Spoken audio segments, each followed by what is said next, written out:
Welcome to Mighty Finsights. My name is Rory Holland, and I'm joined by my friend Sloan Shanahan, CRO at FusionIQ.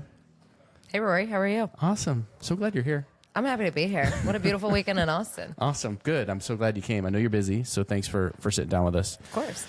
So just a little bit about FusionIQ, and then I'd love to jump right into some things. So deliver digital transformation faster, easier, at a lower cost with FusionIQ One. And I want to dive into FusionIQ One and the platform itself. From fast-growing advisory firms to leading financial institutions, FusionIQ One provides a true end-to-end wealth management platform connecting the front, middle, and back offices through a seamless digital workflow. Get the scalability you need for profitable organic growth.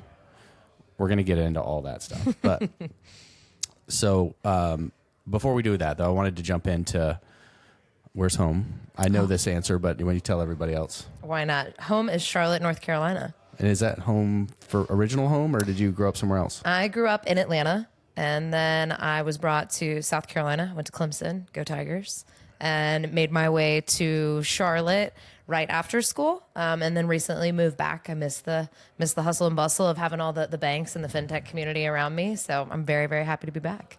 And so what part of Atlanta? Technically, I'm born and raised in Decatur, and then moved out to Forsyth County for later schooling. Got you. Okay. Was there anything about growing up in that area of the country that somehow influences the way you do work now?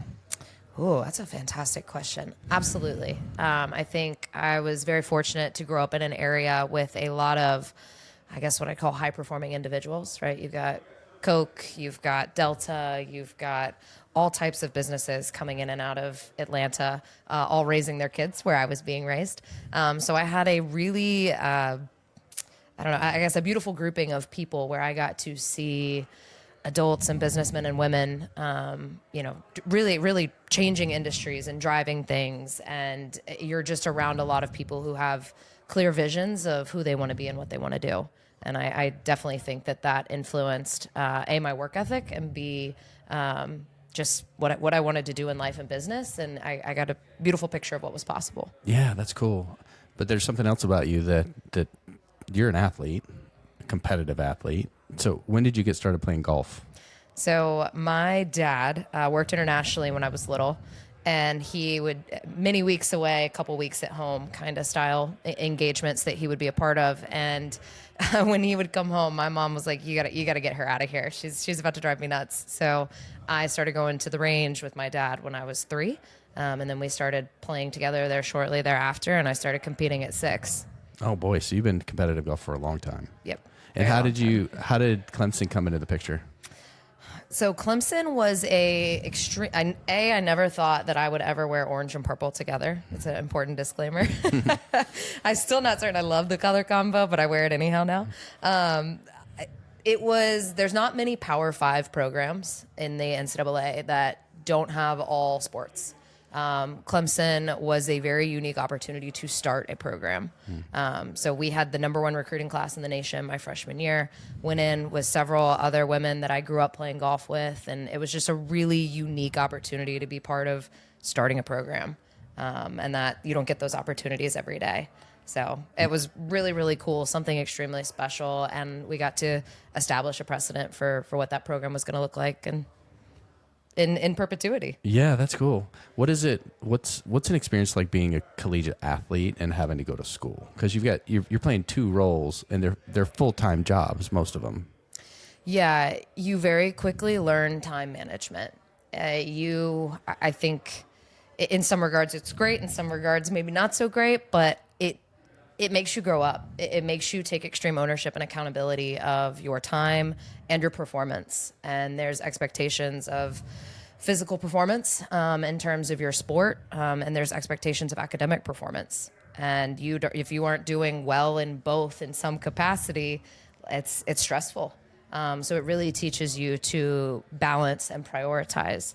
And I think that's translated over into business in terms of, everything's being thrown at you. You're in a high-paced environment. You got a lot to get done. You can't do it all, but how do you do the right things at the right time to get the outcomes that you need to get? Man, yeah, and applying that into business the way that you have, and you're a CRO at FusionIQ, and so that's a good segue. So diving into to Fusion IQ, how would you describe like the elevator pitch or like just talking about the work that you guys do? Yeah, so we are first and foremost a wealth tech platform.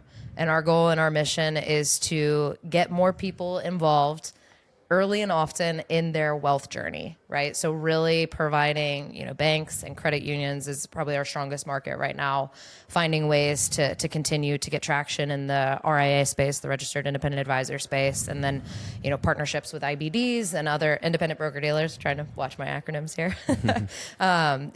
So really getting their clients opportunity to get involved in their financial journey and really rounding out that wealth spectrum, right? There's people, and it's fun because there's a lot of behavioral finance stuff behind this too, but there's many people who are embarrassed about their financial picture, or they don't know where to start, or they know what they have money, but they're a digital first investor and they don't necessarily want to engage with an advisor.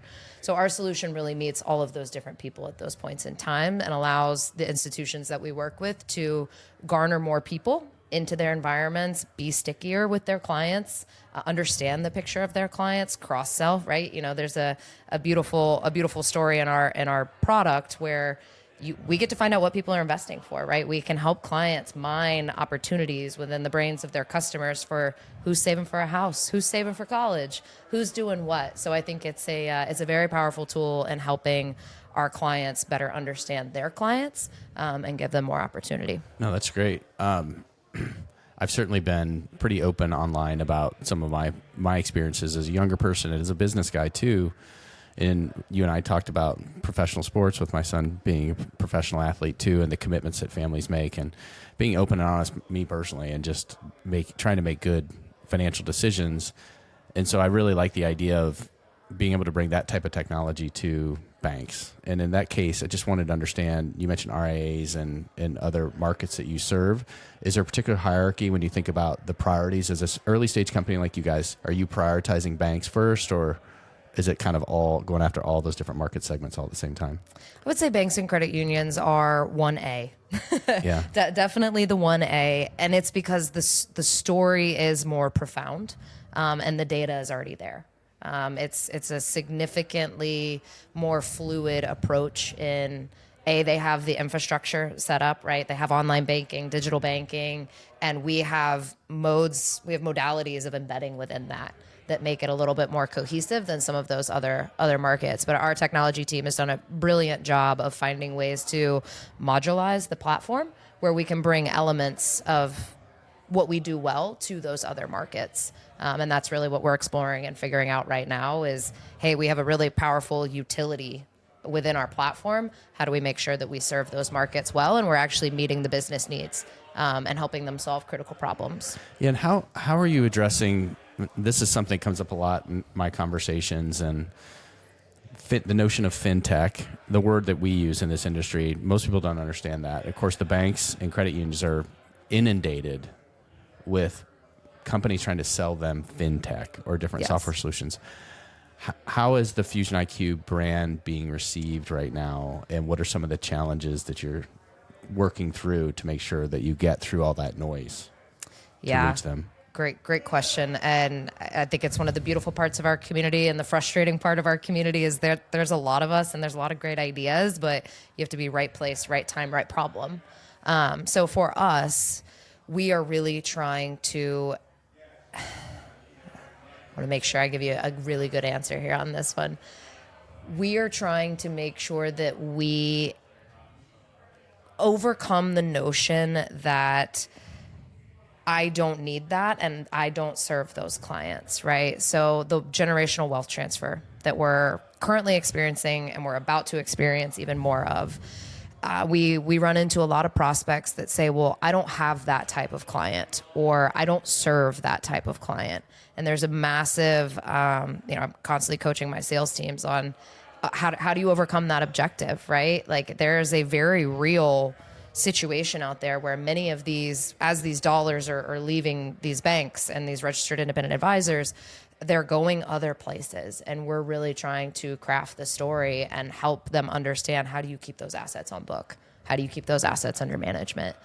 Because right now, the biggest challenge that they're going to face is, we're really trying to coach to say, well, you may not serve that market right now, but why wouldn't you dip your toe in to make sure that you're getting your brand out there earlier with the children or the people that are going to be receiving those outflows of cash from your current customers. And I don't think it's a problem that's been paid enough attention to.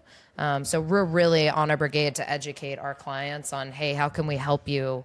How can we help you keep assets? How can we help you move, not experience the pain of having to go and serve down market when you could have had a really fantastic incubation channel with a smaller, leaner, more digital forward solution. Are these give me some examples of these banks and credit unions? Like, do they not have wealth management solutions at this point, and y'all are bringing them into them, or do some have them but they're not using them, and they are maybe looking for a new one?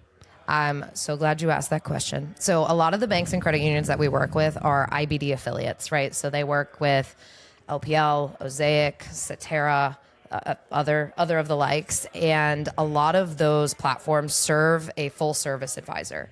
So those advisors more often than not have pretty high minimums, right? Like you got to be 6 figures liquid to engage with an advisor. And some, that's a blanket statement that I just made. And there's some that, don't have those rules, but for the most part they do. So we're really trying to say, hey, let us sit beneath that channel. Let us be the digital first solution for, I hate to use the term, but smaller accounts or digital forward investors or digital first investors. So that's where we fit, and that's the story that we're telling. So a lot of these banks and credit unions do have a wealth function, but they have a wealth function at a certain tier or type of client, and we're trying to expand that client base for them. Yeah, I hear that all the time. Everybody wants the 7-figure portfolio clients, of course, and that's great. I understand that. But as you said, this wealth transfer is happening, and it's just going to accelerate. And if I'm understanding you correctly, a lot of these banks and credit unions aren't serving those customers, don't have a digital first tool to serve those customers. So you're actually giving them the technology to have something that can engage that market below the 7 figures, which is most people. Yeah. In this country. The majority of the United States, yes. And so essentially bringing them that technology and that capability to actually have a conversation and have a digital first platform do it. Is that right? Yes. Interesting. Yes. Okay. So in a way, you're empowering these smaller banks and credit unions. Is what I want to ask you next, to be able to provide that service. So are there particular criteria or attributes of those banks and credit unions that you guys fit with as far as assets under management or other geography? So there's a certain size of organization in terms of total deposits that usually makes the most sense. You run into a bit of an economies of scale situation, right? Because our technology is not free. we all know that. So usually in the credit union space, we can go down to about 2 to 3 billion. Is usually where we start to see like, okay, we can make this happen. And two, oftentimes at a bank, a community bank or a credit union of that size, they're looking for differentiators to attract more clients. So it's also a great attraction tool for a lot of, most credit unions are serving an underserved market. So how do you make sure that you're getting them tools to expand their portfolio to enhance the lives of their members? Yeah. Okay. And then what is you mentioned some of the reasons why they're saying no or not seeing it. What are some of the reasons why they're saying yes to FusionIQ? Consumer demand. And we have I meant to throw this in earlier, but I'm glad you brought me back to it. There is a process that we take our prospects through where we actually take the routing numbers for Betterment and Robinhood and all of the other individual platforms, and we show them how much and we have them run it on their back end to show how many, oftentimes millions of dollars, are flowing out to Robinhood and Betterment and other like solutions. And once we're able to show them that, we're like, there's demand. Like that is demand. So how do you then take that data and say, hey, we can do this in-house, and we can work with a partner that provides the risk and compliance functions and other things like that won't become operationally burdensome for us in the long term. So a lot of people say yes to us because we solve a current problem, which is money's going out and we don't want it to go out. And we have a solution that's turnkey in the sense that it's completely private labeled. We have 90 points of configuration within our tool to make it what you want it to be.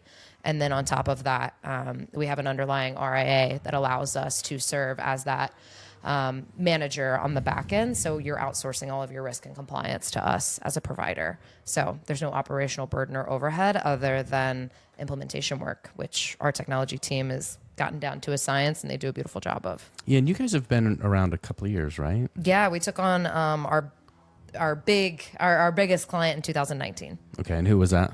Navy Federal Credit Union. Oh, great. That's a huge win. Yes. And what is phenomenal client. Last fall, you had some announcements, some new leadership, and I know you're on a path this year to some pretty aggressive growth goals. What has that experience been like? And because you've been with the company now several months, I think, right? So, December, yep. Yeah, so you and the leadership team are fairly new. Like, what do the coming months look like? Like, what's on your priority list as far as tackling things and opportunities? Yeah, so we've got a fun pipeline right now. It's really exciting to see all of the momentum we've gained. We hired you guys to come in and help us out, so we're super excited about that and just really refining messaging and getting super specific. We're doing a lot of innovation on the product front right now, and how do we continue to create an ecosystem? So we're looking at additional partners. We're building out new functionality. We've got my product guys would probably kill me if I if I mention some of the things that we're doing, but really trying to make sure that as we go after the bank and credit union market, we're making it more than just a wealth tool and finding ways to make it a full service tool where you're able to get more buy-in organizationally across the board, and really enhance those deposits. Yeah. So we're super excited about that, but it's all about right now technically making sure the product's in a great spot.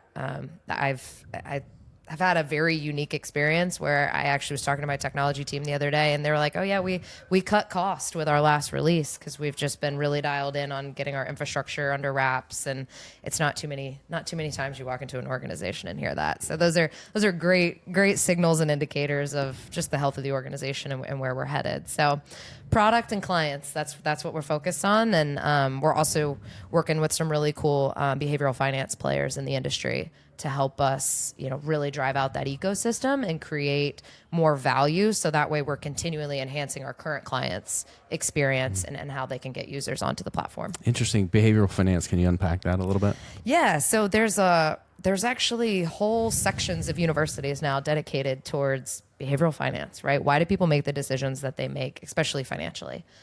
So there's a gentleman out of UCLA that we engage with, and others that are really pushing us to say, hey, when we pull this lever, what happens, right? So when we're testing things with clients, we're like, are someone more likely to open an account or increase the size of that account based on these educational nudges that we give them?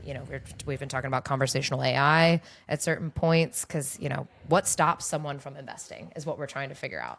What are the things that we need to really portray and educate our clients and their clients on to help them make better financial decisions, and that's what we're seeking. I love that. There's been a theme of inclusion, it feels like, and from what I would say, a lot of the conversations I've had this weekend, and it's really encouraging to hear that through technology, but also just through intentionally with a lot of the fintech leaders like yourself I'm talking to help impact the world in a positive way, help more people make smart investments. I mean, you and I chat about this off camera with like my son and my children are, because of my experience as an adult now with finance, I wasn't introduced to this stuff. We just figure it out, right?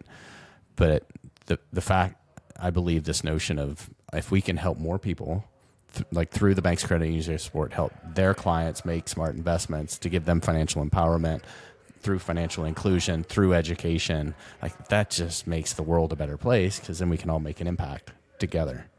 So what I'm hearing you say, that's cool. So you're embedding education and using behavioral financial strategies to do that? Yes. So you're actually creating content then? Yes, we are. Wonderful. We are. We Okay. have our tool allows us to work with other financial education providers, which some of our larger clients have preferred partners, and we love. That's our favorite thing to do is learn from those partners, get to know those partners, figure out how we can work with those partners. So clients can either bring their chosen weapon of choice or use ours. Yeah. And I'm going to ask this question. I know we're a little preliminary because we're working through the branding and positioning and the narrative of FusionIQ. So all those new developments, by the time this comes out, it'll be out. But I'm curious what the reception has been with the industry, with you coming on board and your sales team and your executive team talking to folks. Like, what's the reception been for FusionIQ and the brand and the offer? We get a lot of, that's really cool. I don't think I've ever left I've probably sat in on 100 demos now. And every time someone on the call goes, that's slick or that's cool. Like, I like it. It's then the next step of buy-in and messaging and value. So initially, sometimes when you explain the tool to people, they're like, I don't get it. Especially like I have to remind myself in the cycles that I support my team with of like, hey, not everyone understands the wealth world. Not everyone understands or has there's a stat that lives in my head rent free on if every person at birth invested $10,000 by the time they were 18 years old, just average annualized returns, they'd have over $250,000. So it's like there's not I want to get rid of the notion that people can't, like it's not wealth or finance isn't a place for everyone, because it absolutely is. Back to your point of inclusion. Well, the compounding interest thing is just so fascinating to me. It's something I've encouraged my kids to do. Put $400 a month away. Like as soon as they started working, and not in cash, get it invested. Yeah, get it invested. Just don't let it sit in a bank. Right. Invest it. Put it away in an investment and be smart because of that compound interest. I didn't know the stat that you just said, this $10,000. That's fantastic. So maybe some success stories. Like, so you've been around long. I know months at this point. But any success stories you can share? So we've got one that's, these NDAs kill me. No, yeah, you don't have to say the name, but I love them. Yeah, we have it. one that I am so excited about, and it took the modeling of showing the success that can be had is a new weapon that we are kind of taking out of there. We're putting in the arsenal. So I've been working very closely with my sales team to say, hey, it's one thing to talk about it. It's a whole other thing to show a client the art of the possible. Show them outcomes, show them good outcomes, and show them fantastic outcomes. But make sure that outcome is still revenue for the bank or the credit union or whoever we're engaging with. But show them that, hey, if we invest together side by side in making this successful, here's the potential business outcome. And I think we as fintechs and we just as an industry have to be really dialed in on showing the possible. So we have one client that I kind of piloted this approach with, of really getting in there and modeling with them. And they actually made the comment that we don't have many vendors do this for us. They kind of just leave us alone on our pro formas and say, figure it out. And so we were really bold and came to the table and we said, here's the 3 scenarios that we think are ahead of you based on how much we all want to put into this and how, it's our job as Fusion to make sure that partnership is strong and we're continuing to invest in the client and helping them be successful. But that's been really cool, and we're hoping to get them on the platform and actually bringing them to a potentially a new custodian too, which is a super. We'll save that for our next podcast. But that's really cool to see that come to fruition. And then a couple on its heels, we're moving into the what I'll call the 2-sided marketplace business too. So think of any company where there's a lot of money changing hands, and how we have a really unique ability to serve a what we call a non-regulated entity or not your traditional financial services provider, and show them how to get more people involved in investing just with the amount of cash that's coming in and coming out at any given time. So really helping them bolster their arsenal and their toolkits to provide better opportunities for their end clients too. God, that's interesting. Can you explain that a little bit more? Yeah, so it's kind of hard not being able to use names, but think of like a payroll provider. Think of you're a small business and you're using a payroll provider, and you have a marketplace of different tools that you're able to engage in with your subscription or your contract with this payroll provider. So they may be doing your payroll, but how do we embed Fusion, private label and or not? It's and that's an interesting market where some people don't want a private label. They actually have been curious about using the Fusion logo, which we love. That's a unique and cool opportunity for us.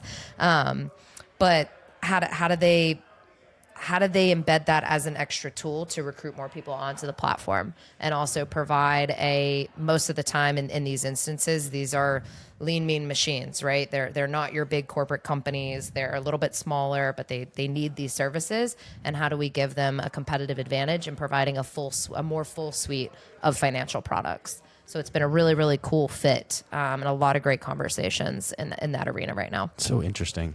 So you have a lot of opportunities. A lot of opportunities, to say the least. Yeah, we have to be really, really disciplined in verticalizing the business right now. If you could wave a magic wand, like what's one thing you wish more people knew about FusionIQ?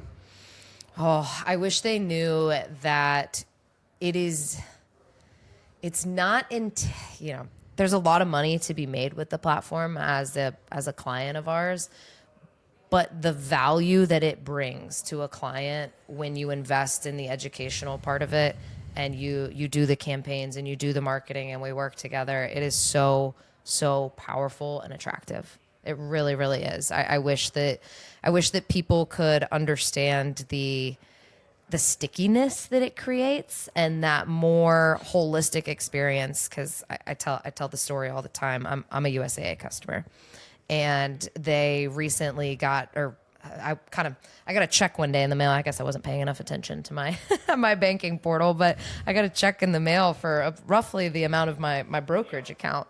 And they had divested their brokerage group out of USA. They no longer wanted to be in the business. And it was my first experience of, wow, now all of my assets are spread all over the place. And that's so much harder to manage. It really, and that just may be me as a consumer. There's a definite possibility, but I know others like me.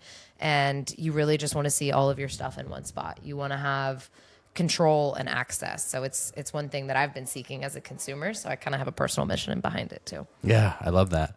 All right, so I want to go a slightly different direction. I want to go back to how you found your way into this industry. So often I talk to folks like you, we don't just make the choice, I'm going to get into finance. Some do, but other times we might fall into it. So I'm kind of curious how you found, what's the origin story for you in getting into this space? Yeah, so my junior year of college, I needed an internship. I was like, I know that I'm not going to play professional golf. I need to get an internship. I need to figure out what I'm doing. And I called one of my mom's very best friends, was in the talent group at EY for I think at that point, 37 years. She had been a lifer. And I called her and I was like, I'm trying to figure out I'm coming out with a finance degree. What do I do with it? Where do I go? What do you see? What kind of opportunities are there? And she's like, you'd be perfect for consulting. You'd be perfect for consulting. And I was like, oh, I don't even know what that is, but sounds great. And I know UI is a great logo. So, let's explore it. And so I talked to the recruiter. The recruiter was phenomenal. It took me through, hey, here's what that means. And here's the different flavors of it. And so I interned at EY. I actually interned in the insurance space, doing a Guidewire implementation, which is super. Never done anything like it since, kinda, but loved it. And I was like, I'm getting to meet a lot of people. I'm getting to talk to people. I'm getting to solve problems. So I went back full time. And during my internship, I had met a group of people within EY in the wealth and asset management transformation group. And I really just liked the people, to be totally honest with you. I'd always had a bit of a personal lean towards, to make money, you got to work with money a little bit.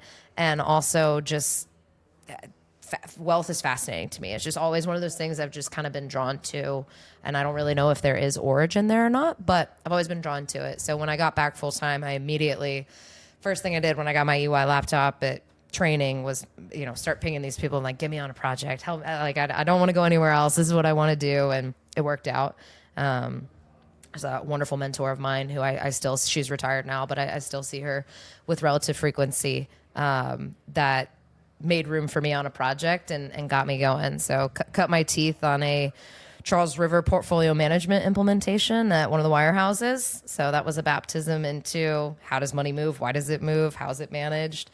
Just a full deep dive. So fast forward, I did that. I stayed at EY for almost 6 years. I learned so much. It was just one of the best learning opportunities ever. But I hit a point where I was like, I want to do something else. I love people. I love numbers. I love, making deals, crafting partnerships. I'm really good at that, but I needed to learn the business. So I went and I did a couple started some sales organizations at some mid-market consulting firms.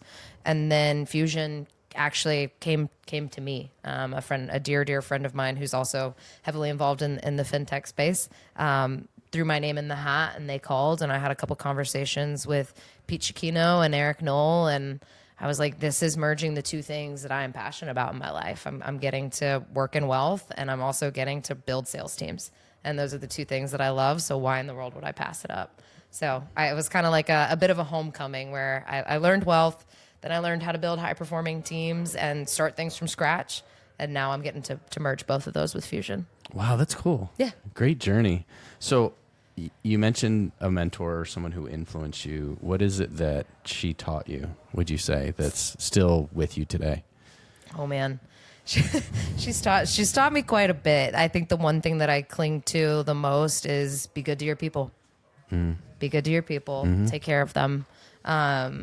Recognize how much they do for you and what you need to pour into them to get them to produce great outcomes.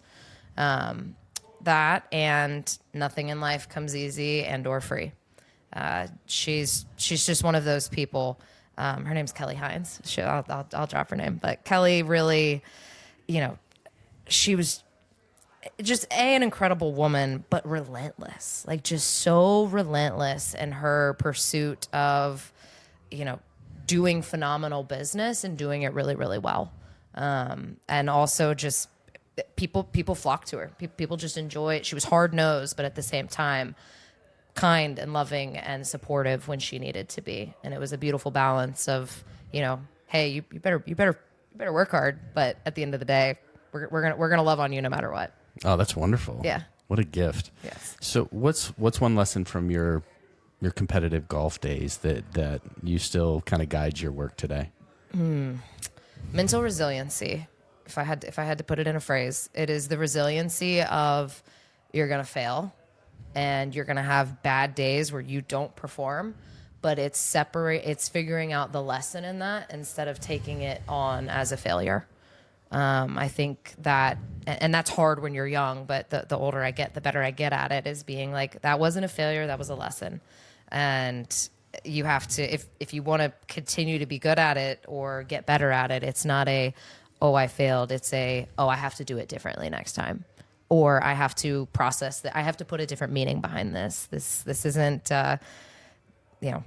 you can look at it as a positive or a negative. And I think oftentimes in my younger years competing, I was so hard on myself about my failures for too long instead of taking it and being like, well, I'm going to try and tweak that next time and see if my outcome is different. So I say it's not personal all the time because it's really not personal. Yeah, that's hard though. I confess I take things, as a younger man, I took things way more personally than I do now. I've had to learn how to, I guess if I were to describe it, let everything get so close that almost keep things within, a couple of feet instead of like letting it all consume you. Because I used to take everything super personally. And particularly if I failed someone or if I didn't come through the way that someone expected me to, or I didn't come through the way that I expected. And I play competitive sports too, so I get that. And one thing I used to do in baseball is like, if I made an error, I would pound my mitt 3 times as the transition point to throw it away. Like that was my throw it away. I like to try that. to move on. And I try to do it in golf. I love golf. Golf is a hard sport. It's a very hard sport. Everybody talks about it's one shot at a time. Yeah, it is. And you can have a great round and blow it in one hole or one shot. And I used to be the type of person that I try to make it up all. I make one bad shot. I try to make it all back in the next shot rather than being strategic and saying, just get it back in the fairway. No, I'm going to go for the hole. Right. Oh, went in the water. Darn it. Right. So there comes the snowman. Right. But it sounds like you've kind of learned through being such a high level athlete, competing through E&Y, through this, relationship with these good people that mentor you. It's wonderful that you can channel that and not carry all the failures, right? Because golf is mostly about not doing well, like a lot like baseball, right? You hit more bad shots than you hit good shots. 100%, 100%. Yes. All right, great. Thanks for letting me bantering with me on the sports stuff. I love it, and I when I talk to younger athletes now all the time, I'm like, figure out a way to not let it be yourself. Figure out a way to have you as an athlete and you as a person, and don't ever let them. But saying that it can only be learned. Well, we talked about the identity, right? Like we can carry our identities in work or in sports or in relationships and your marriage and your kids and I mean, there's all kinds of things that we can label ourselves an identity. And if we're not careful, that could be really unhealthy. Yes. It can be positive, but it can also be really unhealthy. Different type of questions. So you shared a little bit of this, but I'm kind of curious about what's the future for Horizon or Fusion just this year? Like what's on the horizon as far as what you guys want to accomplish this year? Hyper growth. We're expanding the sales team. We're expanding the technology team. And our goal is more clients, helping more clients, getting them on the platform as fast as humanly possible and well. So it's for us this year, it's all about let's make these product enhancements that we know are going to make our offering more attractive to the bank and the credit union market, and even some other odd nuanced players out there too. Let's get those product enhancements. Let's get campaigning on them, and let's get people on. That's really what this year is about for us. And also for our current clients, it's hey, we've done all this work, we've made all these investments in education and figuring out how to get clients engaged. We need to deploy those strategies. We need to be making sure that we are in lockstep with our current clients and helping them achieve their intended outcomes. Yeah. Exciting times. Yes. We're excited to be doing it with you. Yeah, we are excited that you guys are here to help us. But yeah, it's I can't wait. I can't wait. We've been doing a lot of work internally right now to enable that hyper growth, which is something that I applaud us as an organization for. Is not just, we're in the startup world, you're building the plane while you're flying it at all times. But we've done a really fantastic job of making sure that we are operationally sound to handle that hyper growth. And me as the responsible party for sales, that gives me more peace than I've had in some other situations before. We're just like, we'll just figure it out. But it's been amazing to have my leadership team and other folks around me be like, no, we understand. We gotta make sure that we're dialed in, and we have the framework and the operational structure to make sure that our clients are handled with the care that they deserve. I'm going to ask you to dust off your magic ball here. Sure. Where do you see the fintech industry heading in the next 3, 4, 5 years? It's funny. I thought about this last night, so it's timely that you're asking me this question. I keep hearing clients and partners talk about ecosystems. And it's a word that we all throw around. We all know what it means, right? But in fintech, I think it has a very specific meaning. And I think that we are going to see more fintechs going to market together. I think there is more power in fintech players as ecosystems and conglomerates, even if you will, as opposed to individual players.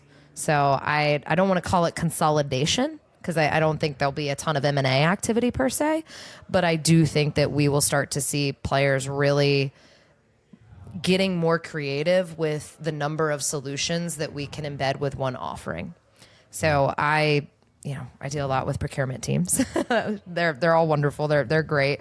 But one of the things that I'm constantly hearing is, well, we don't want to bring in vendors that can only do one thing. We want to bring in a vendor that we can grow with and we can do more with. And I think we as an industry and as providers have to listen to them when they say that. We have to take a beat and be like, okay, how do we enable one another? How do we take these big sexy APIs we've all built and enable each other's solutions in a consumable way for our client bases? I'd love to unpack that off camera with you. Okay. Because it's something's been on our mind as a marketing agency for folks like you guys in the fintech space. And someone said a stat earlier today, and I don't have the data, so I'm not sure if this is true or not. But I think she was saying there's the average person at a bank that is exploring fintech gets somewhere between 14 and 20 emails a day from fintech vendors, and per day. So we do the math. You could see why it goes ignored or feels overwhelming. Yeah. And maybe that is part of what you just said with the ecosystem play. Bring us more so we don't have to manage so many vendors. It's tough to do. for them for sure. So yeah, I definitely want to talk about that. Final question. So thinking about your younger self or anyone that might be wanting to step into this industry or a younger professional in fintech, what advice, a piece of advice you might give them to help them be more successful and thrive in the space? Stay up on current events. I think it's not only a superpower in terms of how you engage with somebody or how you spark conversation or get them to talk about things that are important to them, but there's such a heavy amount of influence on what's going on in the world and then what the market demands. And so I think I wish I had done more in my younger years. I wish I had done more education on why things were happening as opposed to just reacting when they're happening. And I think part of that's maturity. Part of that is a growth of the love for the business. But I really, that would be my biggest piece of advice for someone getting into this. Understand current events and understand your purpose. Understand why you're doing it. I feel like fintech is very mission driven. And so you need to, if you want to get into that space, you have to make sure that your personal mission aligns with the mission of the organization that you are working for or starting. Even right. That's a cool part of our industry is a lot of people spin off and do many, many cool things just based on a couple words someone says in a meeting. They get a brilliant idea and they go run with it. But lean into your purpose. Make sure your purpose aligns with the mission of your company and stay up to date on current events and why things are happening. And I think the merging of those two is really, really powerful. Man, it has been a pleasure. So nice to talk to you. Sloan Shanahan, CRO, FusionIQ. Keep an eye out for them. Meet Sloan online for sure. Look her up on LinkedIn. If you're a bank or credit union, please, find them. Thanks so much for the time. Thanks for coming to Austin too. Yeah, thank you for having me. This has been a great time. Been a wonderful meeting everybody, and you and your team are absolutely fantastic. So thank you for everything. Thank you, Sloan. Thank you for listening to this episode. If you've enjoyed what you've heard, don't forget to hit subscribe. And if you'd like to learn more about Customer and the work we're doing building financial and fintech brands and businesses, please visit our website, customer.com. That's CSTMR.com. Or you can find us interacting with clients and sharing insights on LinkedIn. All of these links will be in the show notes.